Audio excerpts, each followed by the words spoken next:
expliquemos. Digamos que lo primero que vamos a hacer es utilizar esta presentación que lleva un pulido.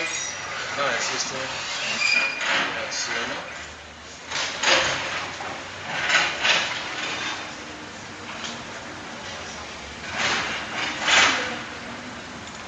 Listo.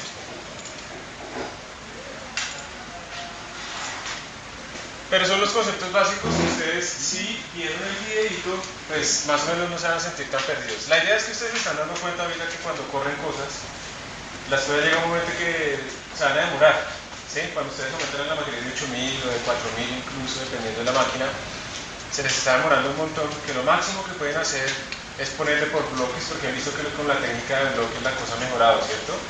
¿O no les ha mejorado? Con bloques debe mejorarles. Si no les ha mejorado es porque están mal implementados los bloques, ¿sí?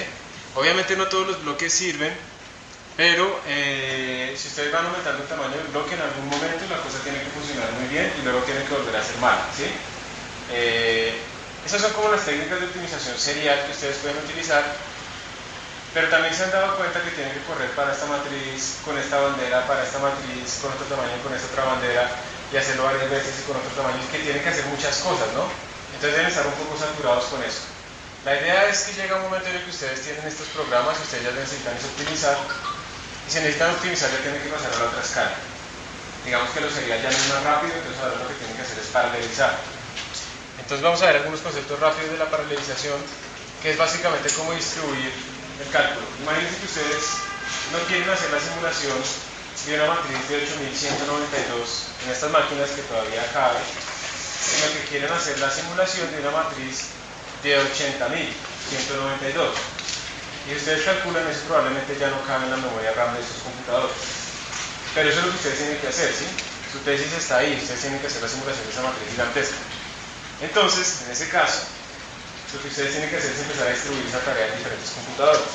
Pero yo seguramente no tengo aquí 81.000, 800.000 posibles valores dados para guardar, pero si lo distribuyen de estos 30 computadores o 25 computadores, de pronto sí va a poderse hacer, ¿sí? Entonces a la computación distribuida es empezar a partir nuestros problemas en varios pedacitos para que se vayan separando. Aquí hay varios estándares que se utilizan para ese tipo de computación. No vamos a entrar mucho en detalles, ahí están las referencias, pero la idea es que cuando ustedes hacen todo serial, lo que tienen es single instruction, single data. Una instrucción y un dato sobre el que procesa, ¿listo? Pero algunas veces uno lo que tiene es multiple instruction, single data. Entonces es, por ejemplo, que yo tengo un número y primero le saco la mitad y después lo llevo al cuadrado. Son diferentes instrucciones sobre el mismo dato, ¿sí? Eso es lo que quiere decir. Uno puede tener también single instruction, multiple data, entonces a todo el mundo le va a sacar el valor absoluto. Tengo un vector de 1.000.000 de cosas, de todo el mundo le va a sacar el valor absoluto. Entonces es un montón de datos, pero a todos se les ejecuta la misma instrucción. O puede tener absolutamente todo, ¿no? Multiple instruction, multiple data, ¿sí? Muchos datos, muchas instrucciones, y dependiendo de esa aproximación, pues su modelo de programación en paralelo pues se va a ir cambiando apropiadamente. Recuerden que uno siempre tiene los procesadores, este tipo de cosas. Ustedes tienen como en cada computador, tienen como una memoria RAM, digamos, que realmente nosotros tenemos que estar pensando en la caché, lo que está ahí cerca. Entonces tenemos una memoria y un procesador, una memoria y un procesador. Y cuando yo tengo estos computadores como los que tenemos acá, algunos de los que tenemos acá, tenemos varios núcleos, ¿no? Entonces, realmente aquí, por ejemplo, en este computador, tenemos 8 núcleos, que no es este, estoy metido en otro. Ya no vuelvo a hacer esas pruebas acá, porque estoy cansado de que se trabe tanto. Y aquí tenemos 8 núcleos, cada núcleo de esos tiene su propia memoria de caché, y además todos ellos acceden a la misma memoria RAM. ¿Está bien? Entonces, ustedes ya vieron que si corren su código y lo mandan ahí, código de la matriz de 100%, pues solo ocupa un procesador, porque ustedes no han paralelizado su código. Entonces una cosa que uno puede hacer en estas máquinas es pues correr 8 procesos diferentes, ¿no? Es lo máximo que pueden hacer ustedes. Entonces yo pongo aquí todos los 8 tamaños que tengo que hacer, obviamente unos van a acabar más rápido que otros, ¿no?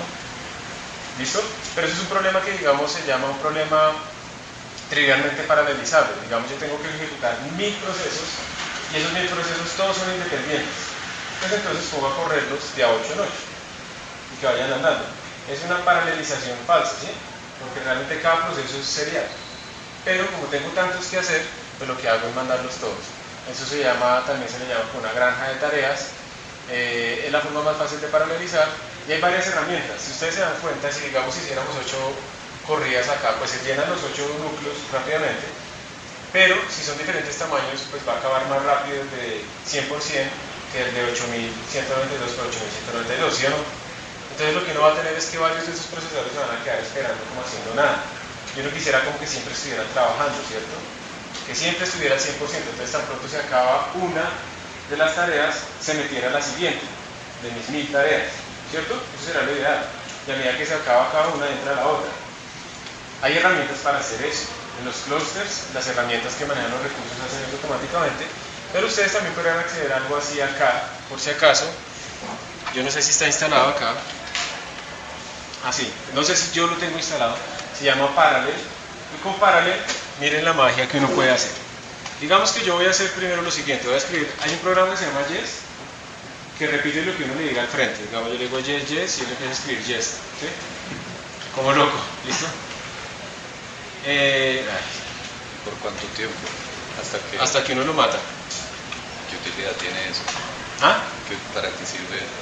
Para muchas cosas. Por ejemplo, cuando uno quiere afirmar su posición política, es para hacer varias pruebas, ¿listo? Entonces digamos que este Yes lo voy a utilizar, y voy a decirle a Yes que imprima Yes, pero yo no quiero que me llene la consola de basura, entonces voy a redireccionar esto a un agujero negro que existe en Linux que se llama dead null. Todo lo que se va a dead null es como si no existiera, se desaparece. ¿Bien? Entonces básicamente voy a poner a correr Yes, pero que no me imprima nada en la pantalla. Entonces lo pongo a correr y ahí está corriendo, pero no está imprimiendo nada en la pantalla. Y si yo hago htop, ahí está ese Yes comiéndose el 100% de un procesador. ¿Sí? Eso es lo que quiero hacer ahorita. Miren que a veces yo no sé, digamos, por qué él lo puso en el número 4. Y no hay forma de decirle póngase en el 4 siempre, eso va a estar muy grande todo el tiempo, eso no se puede programar. ¿Está bien? Y eso de repente migra a otro. O sea, puede cambiar ahí a otro. Sí, es que eso es una ilusión, realmente. Digamos, esto pareciera todo el tiempo concurrente, pero realmente en cada procesador, él para en un momento, hace unas instrucciones del usuario, para esas instrucciones, hace un montón de instrucciones del sistema operativo porque eso va por prioridad, luego para, le da otro pedacito al usuario, pero es que eso es tan rápido que uno lo ve como si fuera a tiempo real todo el tiempo. Pero realmente todo eso es serial. Entonces él puede parar y migrarlo a otro procesador. Y da igual, porque mantiene el estado. Entonces miren que yo puedo hacer esto y puedo hacer otro Yes. ¿Sí o no?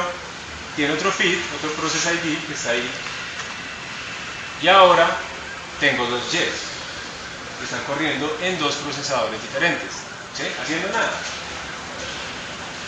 Y puedo hacer otro Yes. Y ahora tengo tres Yes. O sea, a lo que voy yo es que ustedes pueden ver que puedo ir corriendo varios procesos, ¿sí? Y esos procesos van a ir corriendo y pues van a ir ejecutándose y comiéndose los recursos que se requieran ahí sin necesidad. ¿Cuántas veces tendré que escribir Yes? 8 veces para que eso se llene, ¿cierto? Si yo mato a uno de ellos, por ejemplo, el último, 16893, pues ahora solo me quedan 2, ¿sí? ¿Está bien? Entonces esto es un control muy manual, ¿no? Me tocaría estar como pendiente, a ver, ¿ya acabó alguien? Sí, entonces ¿en cuál iba? Entonces ¿cuál ya corrió? Entonces yo lo corro. Sería más chévere poder hacer eso automáticamente. Voy a matar todos los Yes. Miren que ya no queda ningún Yes. ¿Sí? Ya volvió como está. Esto es una cosa muy chévere de Linux, miren. Estamos, digamos, en el estado base de este computador. Miren que la carga es 0%, porque esto no debería estar cargado. Y la memoria RAM también está súper bajita, ¿sí? Digamos, es el estado estándar de un computador. Esta utilidad Parallel me permite a mí ejecutar un montón de tareas y él se va encargando de ir llenando, a medida que se acaba una tarea, ir llenándola otra vez con otra tarea siguiente. Miren la magia. Yo no sé si esto funciona con Yes. Vamos a hacer esto, miren. Parallel. A ver.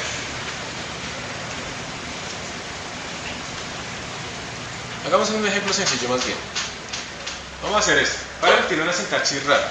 Obviamente ustedes siempre que vean algo nuevo, pues ponen man parallel. Entonces aquí se construye y ejecuta líneas de comando de la shell. Y esto básicamente lo que les permite a ustedes es ejecutar un montón de tareas en paralelo. Les voy a mostrar la forma más sencilla. Parallel, entre comillas ponen su comando, digamos echo, hola, y ya. Y le voy a poner, digamos, cierto número de parámetros, digamos 1, 2 y 3. Entonces, él lo que está haciendo, si se están dando cuenta, es ponerle este argumento a este comando, ¿sí? Lo está añadiendo acá y los va ejecutando. Entonces yo podría, por ejemplo, hacer esto. 1, 2, 3, 4, 5, 6, 7, 8, 9, 0. Y ahora me van a salir pues todos. La idea de Parallel es que yo aquí, por ejemplo, le di 10 trabajos. Si estos trabajos se demoraran, digamos, un minuto, el primero ejecutaría los primeros 8. No necesariamente garantizado el orden, pero los primeros 8. Ahí están en desorden. Ahí están en desorden cuando imprimen, porque están en paralelo completamente, ¿sí? Entonces no está garantizado precisamente. Y después que acaba el primero, pone el otro hasta que los acaba todos. O sea que es una cosa que mantiene automáticamente el pool lleno del computador al 100%. ¿Okay? Entonces digamos que yo podría hacer que este comando fuera así. Echo hola. Voy a poner explícitamente que aquí reemplace cada uno de estos argumentos. Y le voy a decir que no solamente haga eso, sino que duerma durante 5 segundos. Entonces ahora cada uno de mis comandos va a demorarse 5 segundos, ¿sí? Y después es que va a salir la salida. Si ven que primero salieron 8 y ahora que terminaron, pues él está haciendo los últimos 2. ¿Ok? Entonces Parallel, si ustedes lo programan apropiadamente, les puede ejecutar todas sus cosas de matrices y mantener eso al 100% durante varias horas y les va a terminar absolutamente todo. Pero para eso tienen que haber, digamos, programado que su a.out reciba argumentos de la línea de comando, algo así, para que el Parallel pues, pueda entender esas cosas, ¿sí? Entonces les quería mostrar eso, pero como una introducción a un sistema que pueda manejar como la computación distribuida en un computador. ¿Listo? Parallel también puede funcionar por SSH. Ustedes si se lo proponen, podrían poner todas sus tareas a correr en todos los computadores de la sala, ¿sí?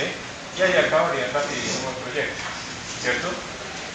También, bueno, lo aprovecho para decirles que si, digamos, tienen problemas realmente para llegar al 8193 se les demora demasiado, pues paren ahí, ¿sí? Paren antes. Si ya tienen como un comportamiento asintótico, y pues lo indican, dicen mi computador era tal procesador no sé qué, y pues realmente se demoraba mucho. Eso sí, pues traten de, si no lo están haciendo aquí en la sala, traten de dejarlo por la noche corriendo en su casa, ¿no? O sea, uno lo que se da a acostumbrar es que el computador no duerme. Entonces uno lo pone a correr por la noche, se acuesta a dormir y al otro día se levanta y se da cuenta que se equivocó en un menos y que todo está mal. Entonces en la siguiente noche se vuelve a acostar, lo vuelve a poner a correr, se levanta y ahí están los datos esperando, ¿sí? Para ser analizados. ¿Listo? Por eso uno tiene que hacer pruebas antes. ¿Listo? Entonces, sí, o que tocaba esperar a que el usuario dijera yes, o alguna bobada, ¿sí? Y entonces uno se va y vuelve y justo en el segundo que dejó de mirar, le estaba pidiendo esa entrada y todas esas horas se perdieron, ¿sí? Entonces, debe pasar. Entonces, la idea es que hagan que los computadores trabajen antes, mientras ustedes no están trabajando, esa es la idea. Ellos son los que deben hacer el trabajo más fuerte. ¿Sí? Sí. Entonces, bueno, lo que tenemos son varios computadores con varios núcleos y su propia memoria de caché y todos están conectados a la misma memoria RAM. Eso es lo que está pasando en ese computador.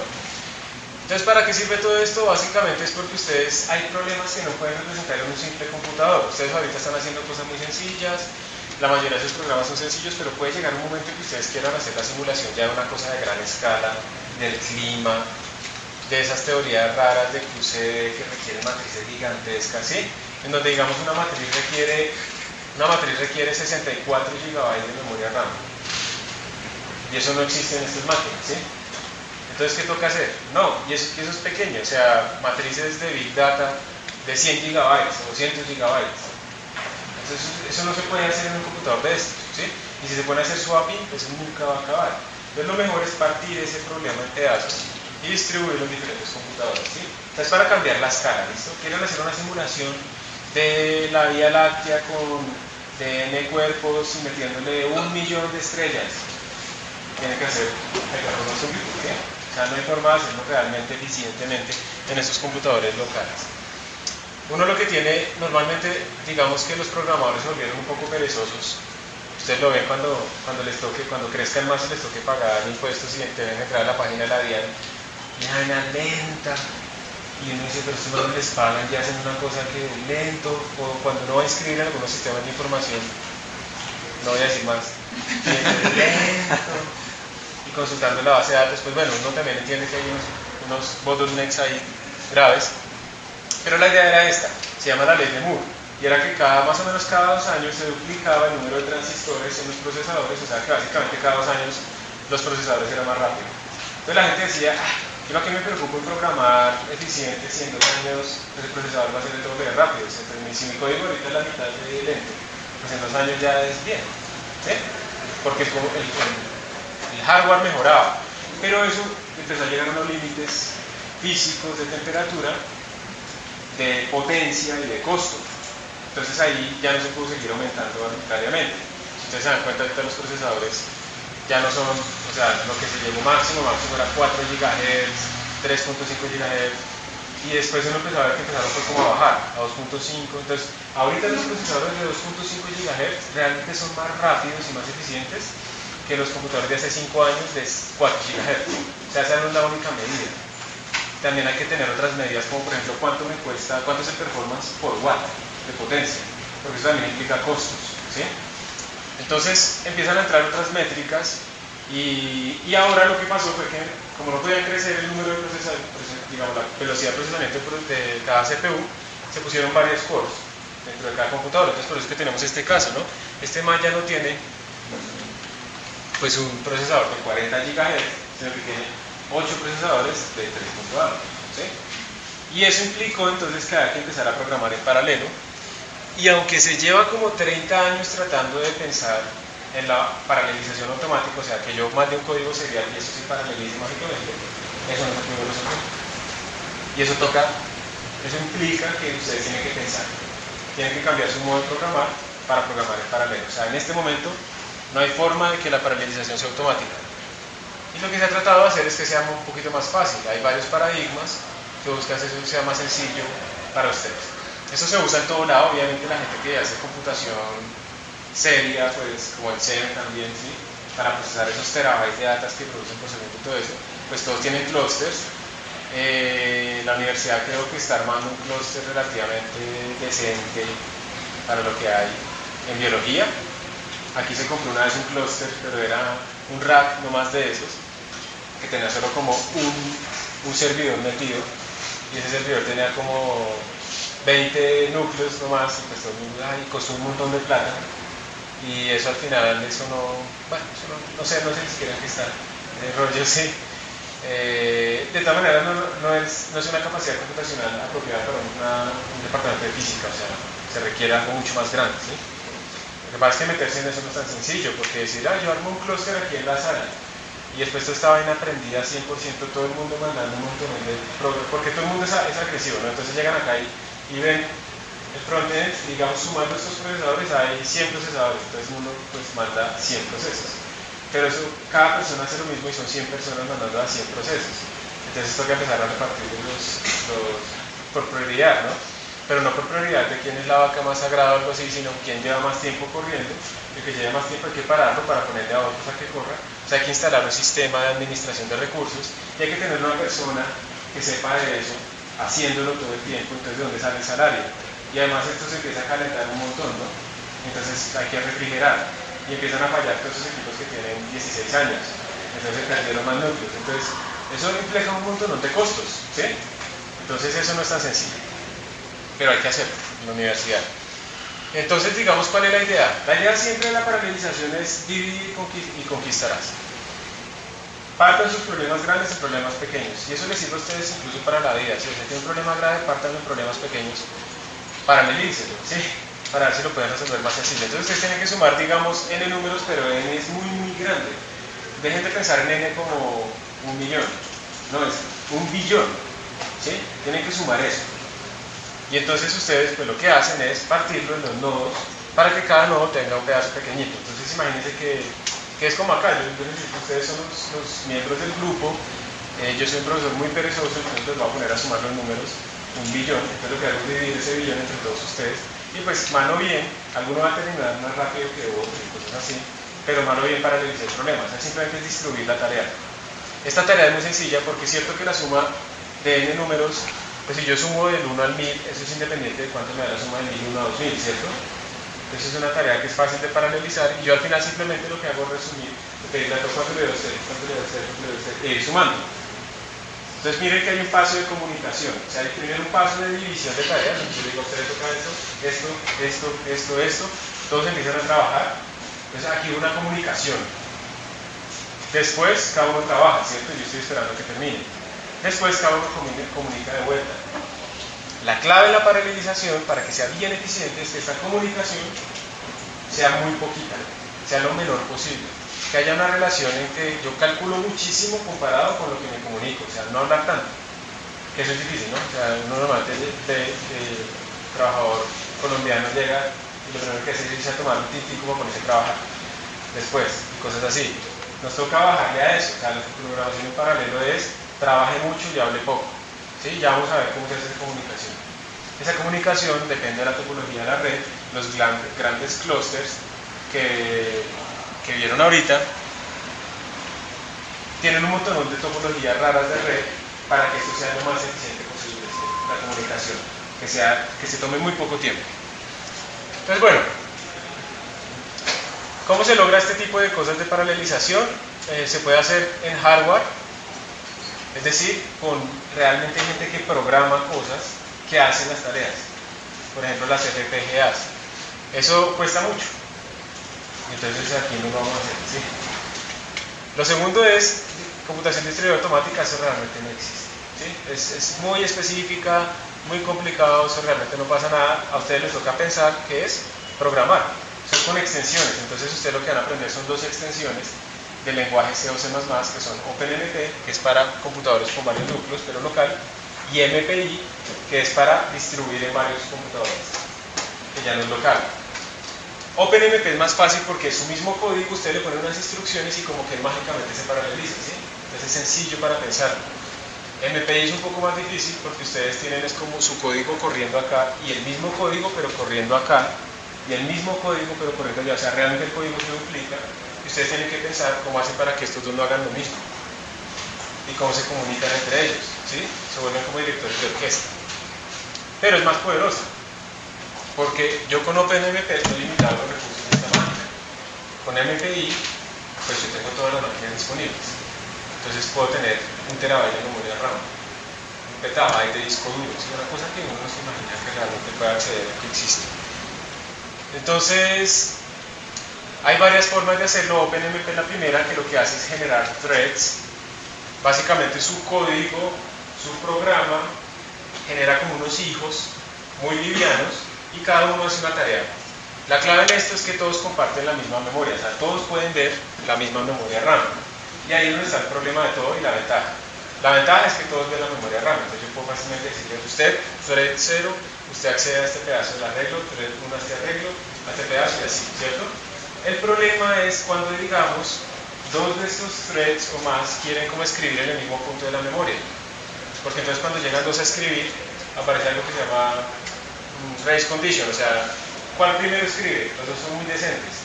Entonces uno no, primero tú, y el otro no, primero tú. Y los dos se quedan diciendo primero tú, y ninguno escribe, entonces se bloquea el programa. ¿Sí? Entonces uno tiene que sincronizar esas cosas. ¿Quién escribe primero? Ese es como el gran problema acá. Es la gran trampa en la que ustedes van a caer, se les van a bloquear los computadores, bueno no, los procesos, y va a ser por ese tipo de sincronización, ¿listo? Entonces es lo que tienen que tener en cuenta, pero como la memoria es compartida, pues es fácil.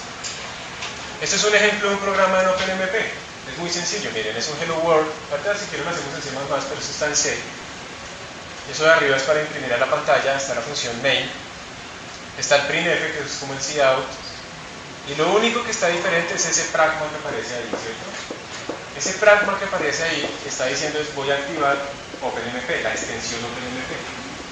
Eso no lo han usado ustedes antes, eso es una directiva de preprocesador. Pero esto ya activa este programa para volverlo paralelo. O sea, las instrucciones que quedan debajo de ese pragma se van a ejecutar en varios threads. Entonces, uno tiene que compilar esto de una manera específica y correrlo de una manera específica.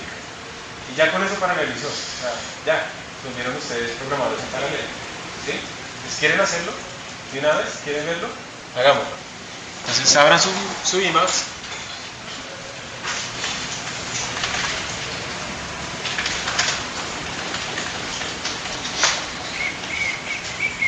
Eso, o sea, Pragma está ya local en todo lado, ¿cierto?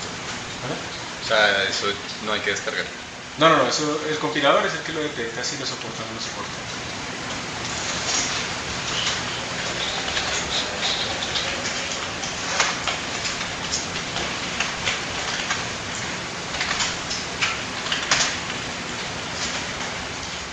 OMP. ¿Quieren que lo hagamos en C o en C++? ¿C++? Bueno, entonces CPP. Entonces vamos simplemente a escribir en vez de... Igual, utilicemos stdio. En vez de ponerle stdio.h, le ponen cstdio sin el punto h.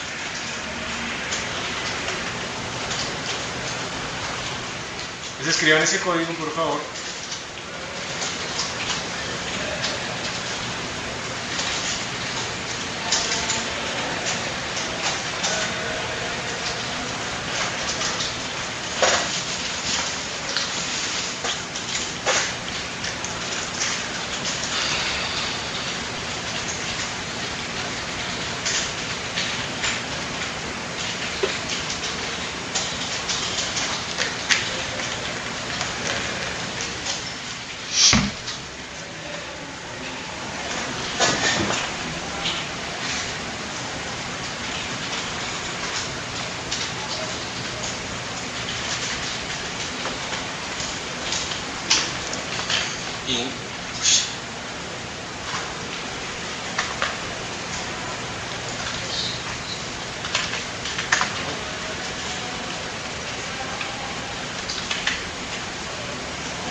Mi consola está como rara.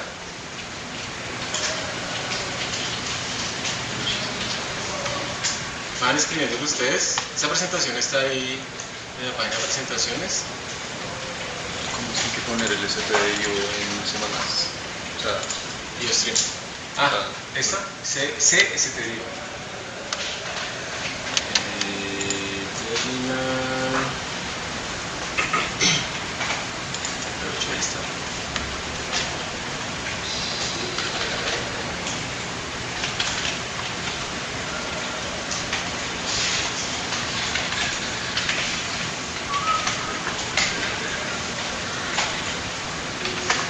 A ver si se tranquiliza, ya se tranquilizó.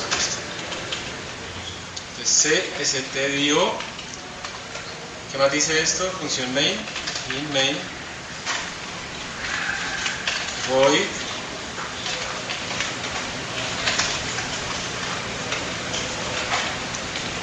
std, inf,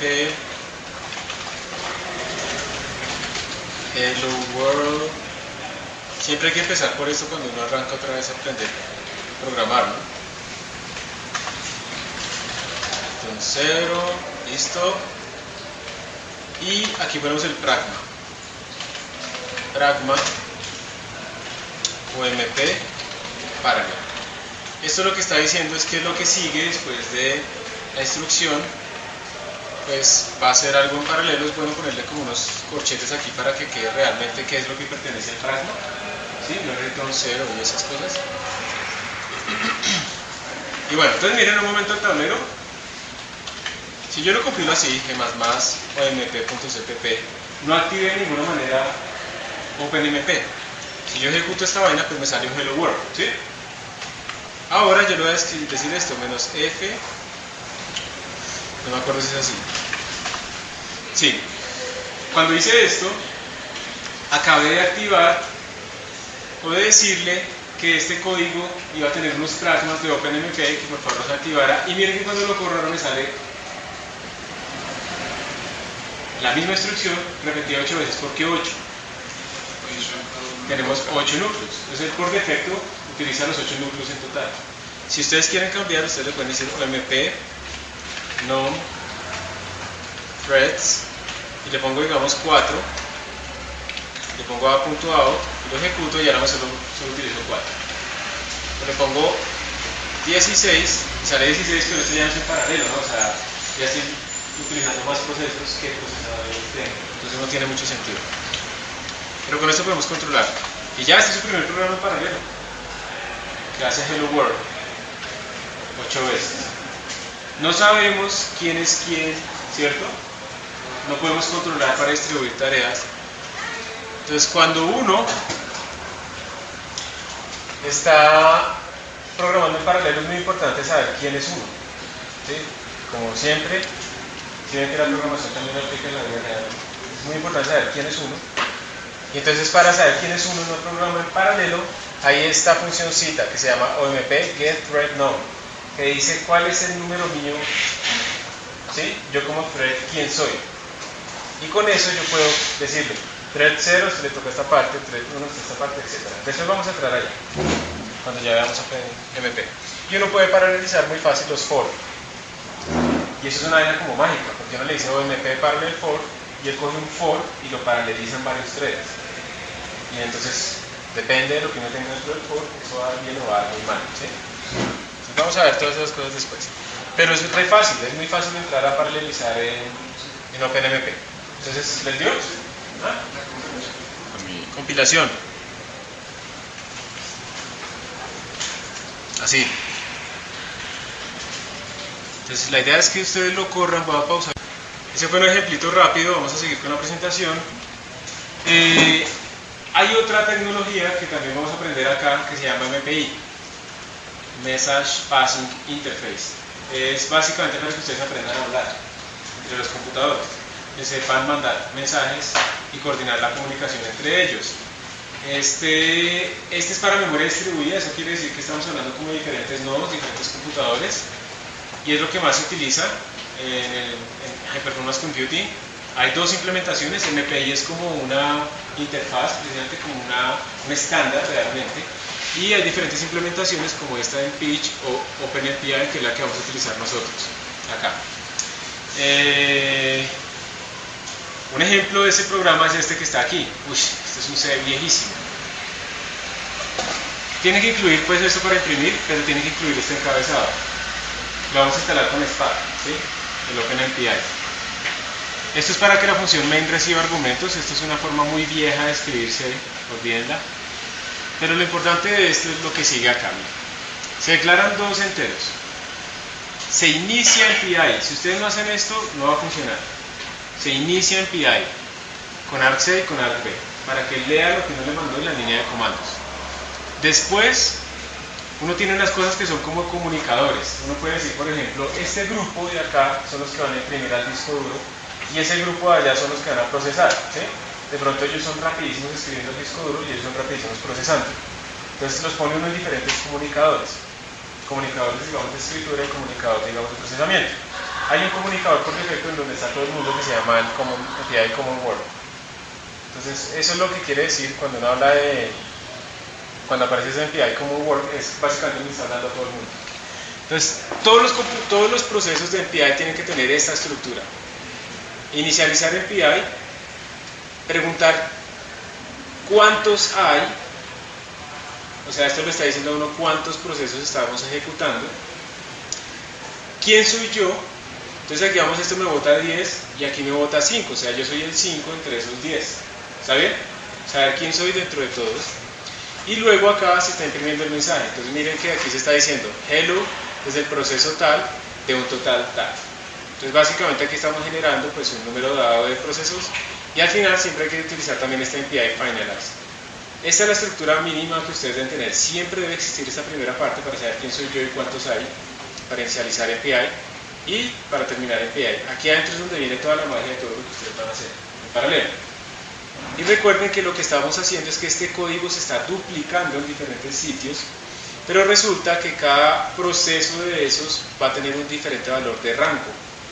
Todos tienen el mismo valor de tamaño, porque pues todos saben de un total cuántos son, pero cada uno tiene diferente rango, pero es el mismo código duplicado. ¿Listo? Eso es lo que estamos haciendo. MPI funciona también corriéndolo aquí localmente o corriéndolo en diferentes computadores, funciona igual. Entonces esto se debe compilar de una manera muy especial con MPI CC, se compila con MPI CPP para C++. Y cuando uno lo ejecuta de esta forma mágica. Entonces miren que la cosa es muy chévere porque uno le dice MPI run, ¿cuántos procesos quiere? Entonces ustedes aquí le ponen 4 o 4000, ¿sí? Luego, ¿en qué nodos lo quiere correr? Esto no es obligatorio, por defecto si no lo pone, pues corre en el nodo local, y después el ejecutable. Cuando uno hace esto está generando 4 procesos de MPI y pues lo puede hacer en diferentes nodos. ¿Quieren que lo hagamos de una vez? Vamos a ver, pero no sé. Espérense a ver si tenemos MPI CC, porque no estoy seguro. Miren a ver si ustedes entienden MPI CC, ¿qué les sale al ejecutar MPI CC? ¿Sale esto mismo? No, ¿a ustedes sí les salió eso? ¿Quieren hacer su primer programa de MPI? ¿De una vez? Hagámoslo. Entonces vamos a hacer este ejemplito que tenemos acá, pero en C. smpi.cpp. Include IOStream. No, sí, CSTDIO.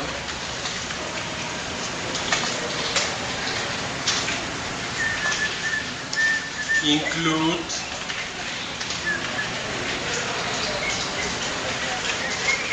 MPI.h, si no sé si va a funcionar, main int argc. ¿Alguien sabe para qué sirve cuando uno escribe esto así? Para pasarle argumentos a la función. Pasarle argumentos a la función main, ¿cierto? O sea, argumentos a nuestro ejecutable.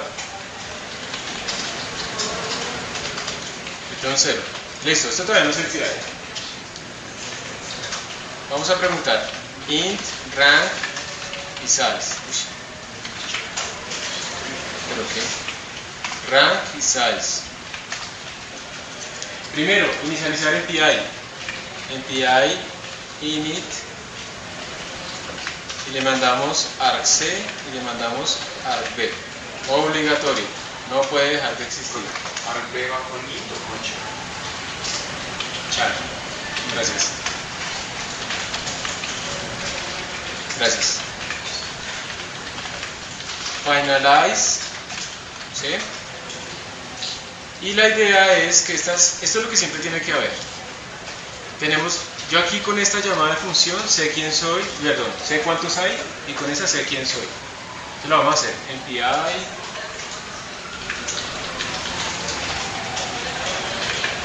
communicator size y aquí le digo communicator global MPI common word y le mando la dirección de size para que la sobrescriba. Y MPI common rank para saber quién soy yo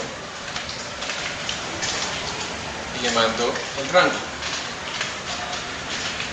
Entonces, ojo, esto es obligatorio para inicializar MPI, esto es obligatorio para terminarlo, esto es simplemente para saber cuántos hay y quién soy yo, eso normalmente también deberá ser obligatorio, saber quién soy yo. Y ahora voy a imprimir el mensajito.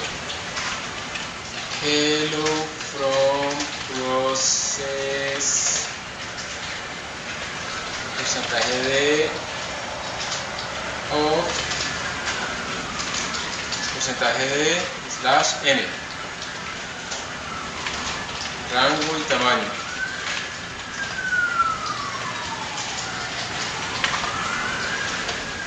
Y ya está.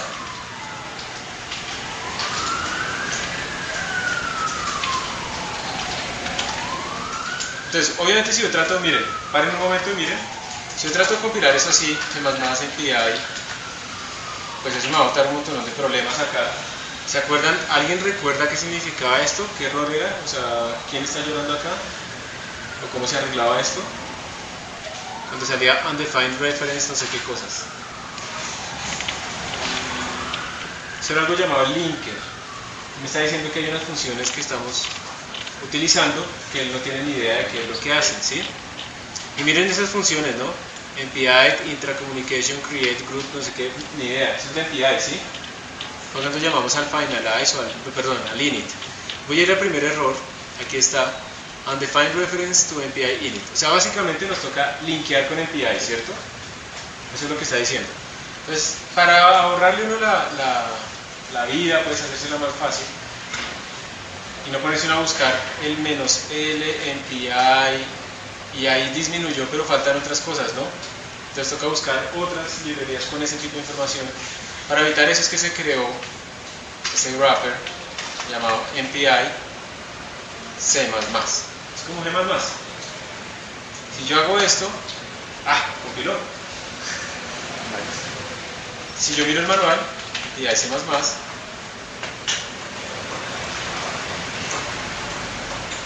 déjame ver, creo que es así, MPI C++, en los show me. Aquí, con este comando, yo le estoy diciendo, a ver, muéstrame qué es lo que usted realmente está haciendo. Entonces él dice, mire, todas estas son las banderas que yo estoy colocando. Yo estoy llamando a G++, pero estoy llamando a esto, más esto, más esto, más esto, más esto, menos L, no sé qué, menos 100. Yo solo había puesto este pedazo. Trataba de ponerle todo esto para que funcionara. Entonces, es más fácil utilizar simplemente la compilación de esta manera, ¿listo? Compilamos con MPI C++. Y ahora, ¿cómo que es que lo corremos? MPI run, ¿no? Entonces MPI run, menos NP, voy a decirle dos procesos. Y le voy a decir que el ejecutable es a.out. Miren esa manera, ya está. Error from process 0 o out of 2. Entonces vamos a ponerle 4. Sale en desorden, ¿por qué saldrá en desorden? No hay garantía realmente de quién se termina primero para escribir. Eso puede incluso mezclarse. Pongámosle 8. Puede salir hello, from, y después sale el 3, y después process, y después sale el 2, porque todo esto está llegando a un solo buffer de diferentes procesos. Entonces se puede mezclar. Pongámosle 8 acá. ¿Está bien? Si yo fuera a escribirlo en un archivo, también puede pasar que se mezcle así o ese sí como que lo... También puede pasar porque es que no, son entradas que vienen en paralelo y no hay garantía de que se está llenando el buffer. Aquí tengo 18. Obviamente estoy utilizando más de lo que debería, porque aquí tengo 8. Pero yo lo podría distribuir. Vamos a ver si funciona. Menos post. ¿Sí es así?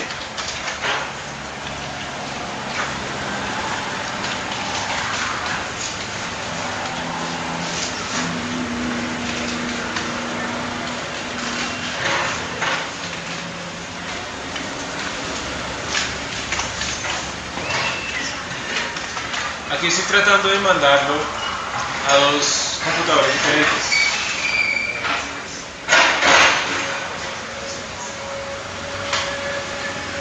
Espera a ver si lo puedo obligar. No me está diciendo que no tengo suficientes procesadores para hacer estos 18. Le voy a decir que no importa. Y en este momento, aunque ustedes no lo vieron, hemos acabado de ejecutar en dos computadores diferentes todos estos procesos. ¿Sí? Chévere, ¿no? ¿Cómo se conectan los computadores? Por la red. Entonces esto, por eso se llama pero esto es local, ¿sí? O sea, por el cable. Sí, está local. Ustedes tienen que haber configurado las cosas SSH sin password. O sea, esto no han hecho eso, ¿sí? Ustedes no pueden hacer esto todavía. Después lo vamos a mirar de pronto si nos queda tiempo. Pero acá ustedes tienen que haber configurado el acceso sin password y él entra sin problema al otro computador y ejecuta. A ver cómo podría yo hacer para mostrarles esto que se está ejecutando realmente en el otro computador. Imprima la IP. Va a ponerle sí, pero es que eso sacarlo desde C es una mona. Entonces, vamos a hacer lo siguiente.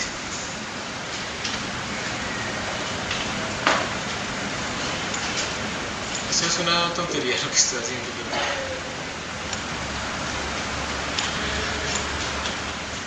Voy a meterme aquí al computador, a uno de esos computadores.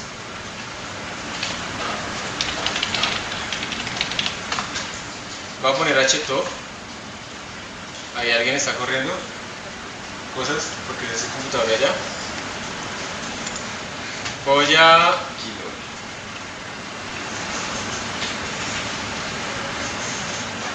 Voy a ver si se alcanzara a ver. Metémonos al punto 8.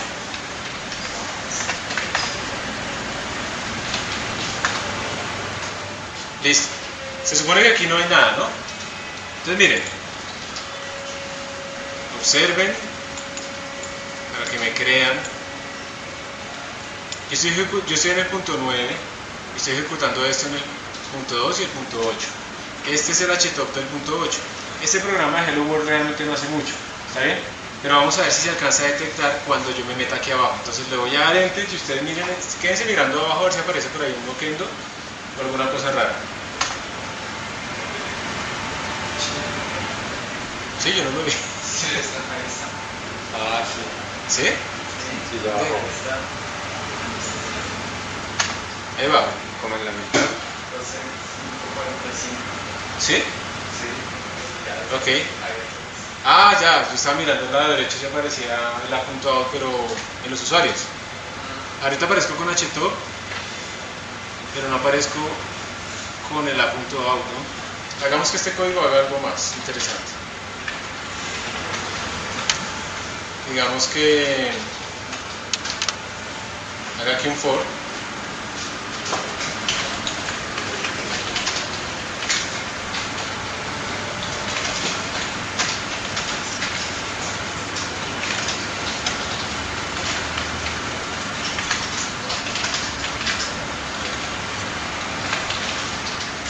Voy a hacerle una suma más igual a 8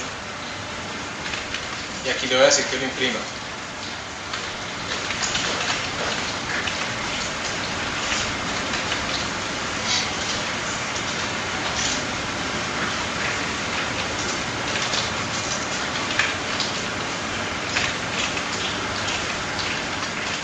Listo. Voy a volver a compilar. Y ahí se más, ya no sé qué, y lo voy a volver a correr a ver si de pronto se demora un poquito más y lo podemos ver abajo. Muy rápido. ¿Qué operación creen ustedes que queríamos hacer en vez de una suma? La división. Una división, una multiplicación, ¿cierto? Que se toma más tiempo, con un seno por ahí. La potencia. Entonces pongámosle acá sema. Vamos a decirle aquí valor igual 1 y vamos a decirle val más igual a ctd seno de i sobre 2.98. ¿Sí? Simplemente para que se demore más. Y le vamos a poner aquí valor más, ahora mínimo no acaba. Lo compilamos, suma no está declarada, le puse fue val.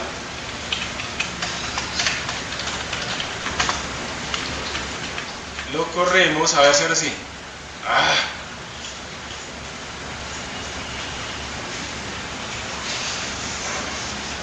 No alcanza. Y tiene que terminarse el proceso, no se puede dejar cuando uno va a ir ahí procesando. Sí, es buena idea.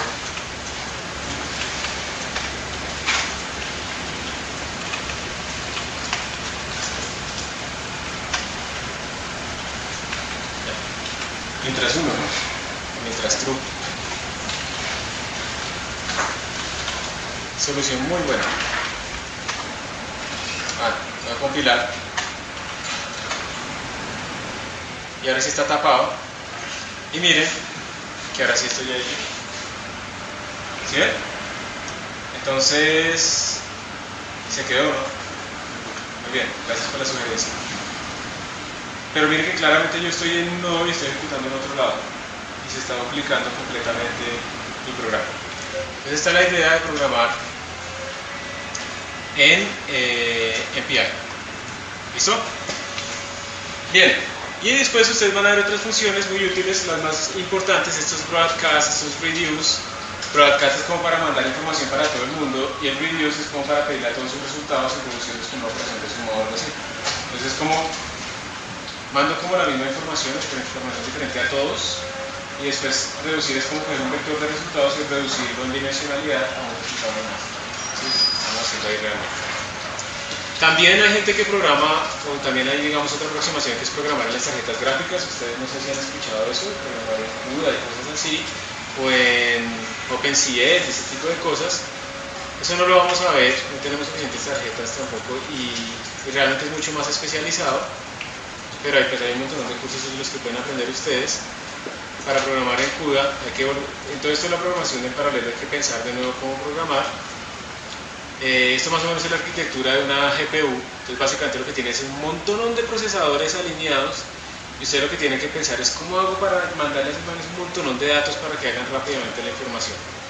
Entonces tienen que reestructurar sus datos para que, digamos, cumplan esa jerarquía que tienen ahí y eso puede ser realmente muy rápido.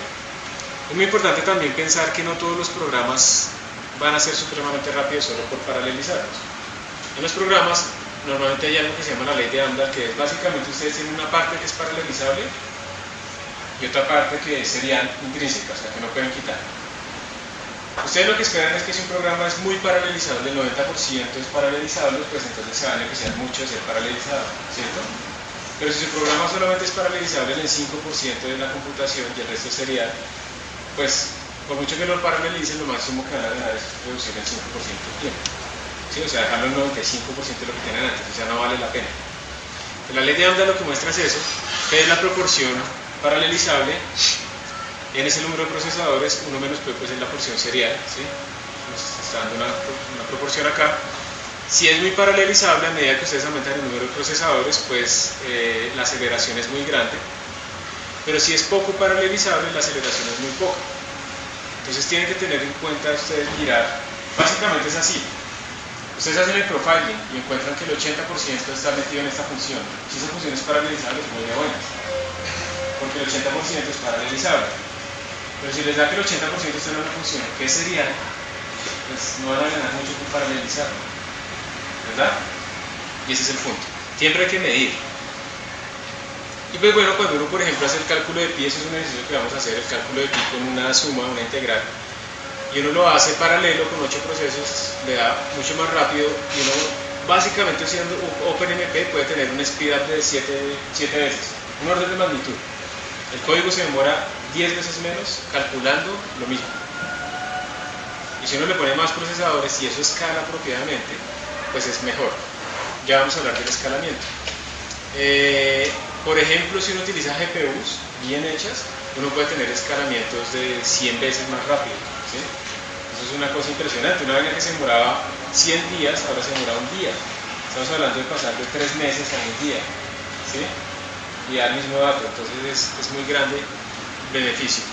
Bueno, esto no es que craquear passwords y no sé qué. Entonces, en general, lo que tenemos es que digamos que realmente la computación de alto rendimiento nos permite es como pasar a una escala nueva, ¿listo? Como hacer cosas mucho más grandes y poderosas. Y, pues preguntas. ¿Tienen alguna pregunta de esto? Pues realmente no tiene mucho sentido que pregunten ahorita, pero lo que quiero mostrarles es, como siempre hablamos de que hay que medir, les voy a hablar rápidamente de esas métricas de medición.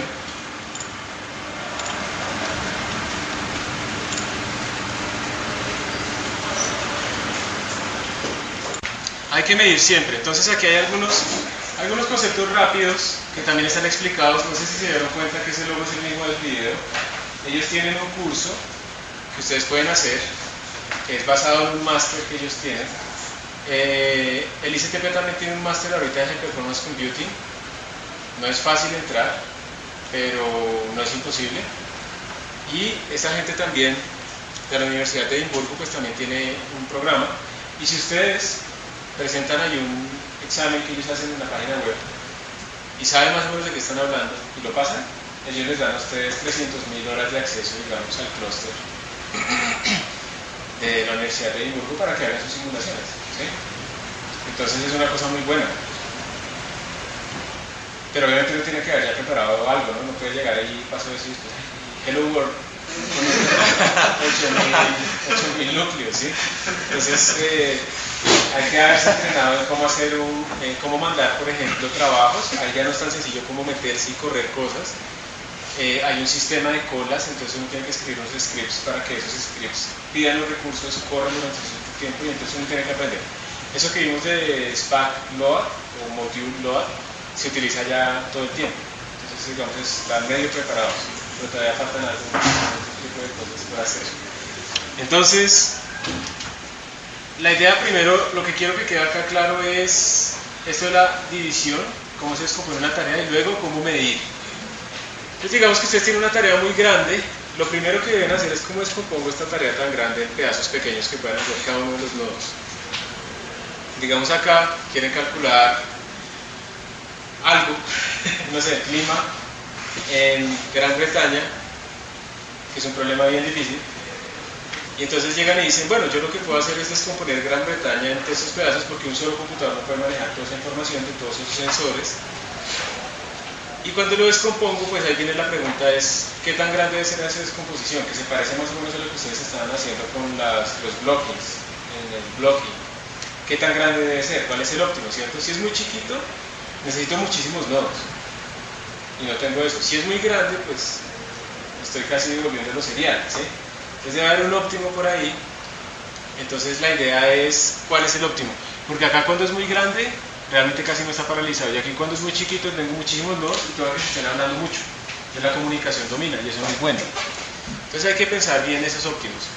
La otra es, ¿cómo hago para intercambiar información entre ellos? Digamos, si yo tengo este pedazo de acá, él necesita la información de este vecino, de este vecino, de este vecino y de este vecino, ¿cierto?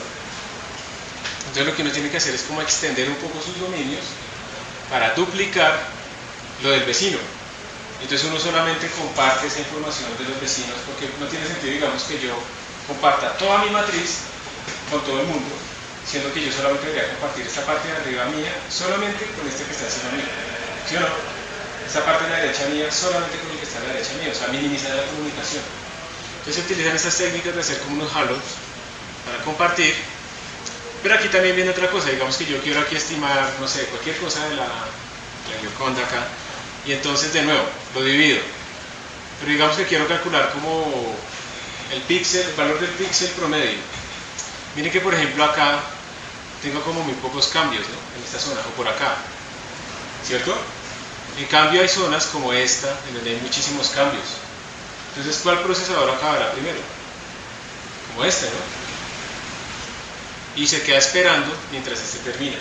Entonces esto realmente es un problema desbalanceado, porque hay unos procesadores que hacen más trabajos que otros, y uno lo ideal también es que tratar de distribuir las tareas de tal manera que todos los procesadores hagan más o menos el mismo número de trabajo, o que si alguno acaba, yo le mande tarea inmediatamente para que siga trabajando. ¿Está bien? Que era lo que mirábamos más o menos con Parallel, pero aquí pues es diferente. Pues esto se utiliza como, digamos, una filosofía como que hay un máster y hay unos trabajadores. Antes se le ponía como máster y slave, pero eso pues ya digamos, no está la cosa de hacerlo. Entonces porque uno decía, me acuerdo mucho que el profesor de Edimburgo decía, porque entonces uno llegaba y decía, en el clúster se murieron 1000 esclavos, no importa, lance otros 1000. ¿Sí? Cuando no habla, porque está hablando de procesos, ¿sí? Pero entonces ahí alguien se puede poner muy sensible y entonces es mejor un máster, de todas maneras, y unos trabajadores que no son humanos ni nada de esto. ¿Listo? Y uno lo que hace es distribuir la tarea y coordinar la comunicación entre ellos. Por ejemplo, en una tarea muy grande no tiene sentido que todos los workers me manden a mí toda la información. No tiene sentido que todos me manden porque yo me vuelvo un cuello de botella.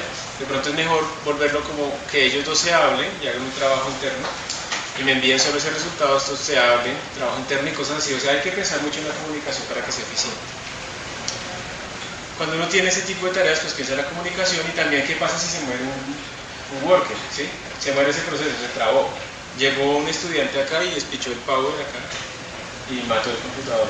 Y por eso es que esto no puede ser un clúster, ¿sí? Ustedes ven que cada rato viene el vigilante y baja los tacos, se va la luz, ¿sí o no? Entonces, ¿qué hacer cuando se muere un worker acá? Entonces eso Depende, o sea, uno tiene que mirar, yo quiero garantizar que las cosas terminen, no quiero garantizar que siempre esté disponible el clúster, o quiero garantizar, depende, esos son balances. Entonces uno tiene que pensar en ese tipo de cosas. Voy a ir un poco más adelante, porque lo que quiero es, esto ya se está dando un poquito, llegar acá, a las métricas de cómo mido si mi paralelización realmente funcionó. ¿Cuál métrica se les ocurre a ustedes que sería útil? ¿Qué me dirían ustedes para saber si algo realmente está funcionando bien? ¿No? Funcionando bien, funcionando O sea, digamos que sirvió paralelizar. pues qué tan rápido es. ¿Qué tan rápido es comparado con qué? O sea, tiempo comparado con... ¿no? Con el número de procesos. Con el número de procesadores, ¿sí o no? Con el número de procesos. Entonces yo podría hacer el tiempo en función del número de procesos y yo esperaría que eso fuera creciendo, ¿no?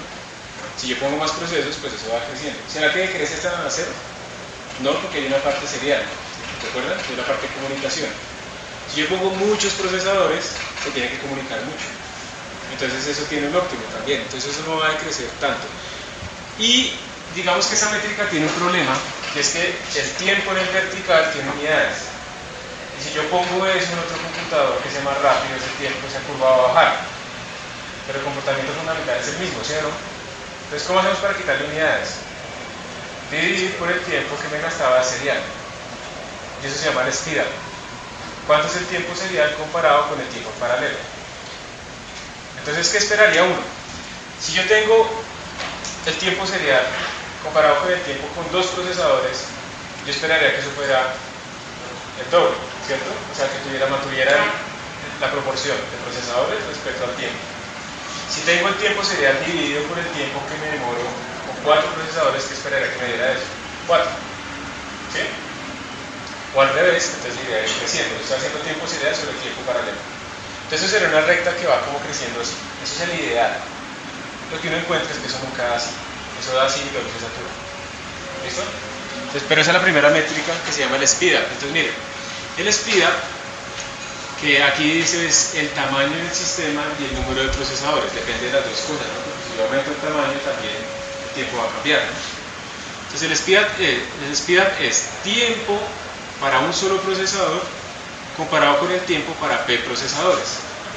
¿Está bien? ¿Cómo debería comportarse esto de manera ideal? Debería ser igual a P, ¿cierto? Yo espero que si pongo 1000 procesadores, eso sea 1000 veces más rápido. Ese es el ideal, un escalamiento lineal. Entonces esto en principio idealmente debería ser P. Y hay otra que es mucho más útil, que es la eficiencia paralela. La eficiencia paralela es el speed up dividido entre el número de procesadores. La eficiencia paralela, ¿cuánto debería valer? ¿Esto cómo debería escalar? Como P. Entonces P sobre P daría 1, ¿cierto? La eficiencia paralela debería ser 1. Uno grafica la eficiencia paralela en función del número de procesadores, eso debería ser 1, si fuera ideal. Eso lo que hace es caer rápidamente a un valor. Y ahí viene la clave. Eso va cayendo. Entre más procesadores ponga, la eficiencia paralela va cayendo. Entonces, ahí le da uno una idea y es la siguiente. Uno lo que debe decir es, bueno, yo voy a comprar con Amazon Web Services un clúster y voy a pagar plata. ¿Cuál es el número óptimo de procesadores que yo debería poner? Porque claro, normalmente me venden a mí 1000 procesadores, pero eso me vale mucho comparado con comprar solo 200. Entonces ustedes primero hacen la prueba de eficiencia paralela y se van a dar cuenta que llega un momento en que esa eficiencia, digamos, baja del 50%. Cuando la eficiencia paralela baja del 50%, eso es como la regla general. Hasta ahí es el número óptimo de procesadores. Si usted sigue utilizando más procesadores, aunque eso siga escalando a poquitos, pues ya su eficiencia paralela es menor del 50%, ya no vale la pena. Entonces por eso es muy importante hacer la gráfica de la eficiencia paralela. Porque si yo bajé del 50%, pues ya tengo un número máximo de procesadores. ¿Listo? Esa es la idea. Entonces esas gráficas siempre toca hacerlas. Estas dos primeras son las más importantes. Entonces, eficiencia serial, es como para comparar tiempos seriales comparados con el mejor tiempo que obtuve, pero pues lo que nos interesa son las dos primeras realmente. Entonces ustedes van a tener mucho ejercicio cada vez que hagamos programas para medir esas cosas. Tienen que medir, ¿está bien? Ustedes ya saben medir tiempos, ¿no? Internamente o del programa total. Entonces tienen que hacer esas tablas y sacar estos resultados. Eso es lo más importante de las métricas. Déjenme ver. Y, por ejemplo, eso es un ejemplito, miren. Tiempo que se demora un programa X en función del número de procesadores. Primero va bajando, pues claro, es lo que uno espera, ¿cierto? Voy poniendo más procesadores y va bajando, pero ¿por qué creen que empieza a subir después? Estoy complicando. Tengo muchos procesadores y se tienen que comunicar mucho. Entonces ahora está dominando la comunicación y no la computación. Entonces el tiempo empieza a crecer. Todo el mundo está hablando todo el tiempo. Entonces él dice 1 más 1, 2, y lo pasa 2, 2, 2, 2, 2, 2, más 1, 3, y lo pasa 3, 3, 3, en vez de hacer más sumas y sumar hasta 1000 y está sumando hasta un dato. Entonces está comunicando mucho y calcula muy poquito. Lo que uno necesita es que calcule mucho y se comunique poquito. ¿Sí? Entonces por eso es que se vuelve más ineficiente. Este es el speed up. El ideal es esta vaina recta, esta línea recta, pero esta curva rosada o fucsia, no sé, soy solo un hombre, es como lo que ustedes van a ver en la realidad. Esto escala muy bien solo por allá al inicio linealmente, luego se va saturando, ¿sí? De todas maneras ustedes podrían decir, pero no importa, mire, pongo 250 y de todas maneras es un poquito más rápido que cuando tengo 1, ¿verdad? Pero recuerden que eso no es muy bueno porque, digamos, en eficiencia esto no refleja mucho. ¿Sí? ¿Cuántos procesadores en una tarjeta gráfica? Puede tener 500 o 1000. Pero estos son procesadores de CPU. O sea, y aquí, eso cambia si lo hago con tarjeta gráfica. Sí, habría que mirar cómo escala ahí. Lastimosamente aquí no está dibujado uno de eficiencia paralela, pero la eficiencia paralela pues va a decaer muy fuertemente. ¿Sí? Entonces recuerden que la eficiencia paralela, digamos, arranca en 1, digamos que aquí es el 1, va a decaer, eso cae así, y ustedes miran cuando eso cruza el umbral del 50%. Y cuando cruza el umbral del 50%, eso les da el número máximo de procesadores que deberían usar, el óptimo. ¿Bien? Y ya está. Entonces esas dos métricas son las más importantes, no las olviden, los van a acompañar de ahora en adelante muchas veces. Y eso es todo. Esa fue como la reintroducción. Aparte del video ese, que espero que hayan visto, este es el Transmilenio, ¿sí? Deben verlo porque hay otros datos importantes que van a surgir en estas cosas. ¿Listo?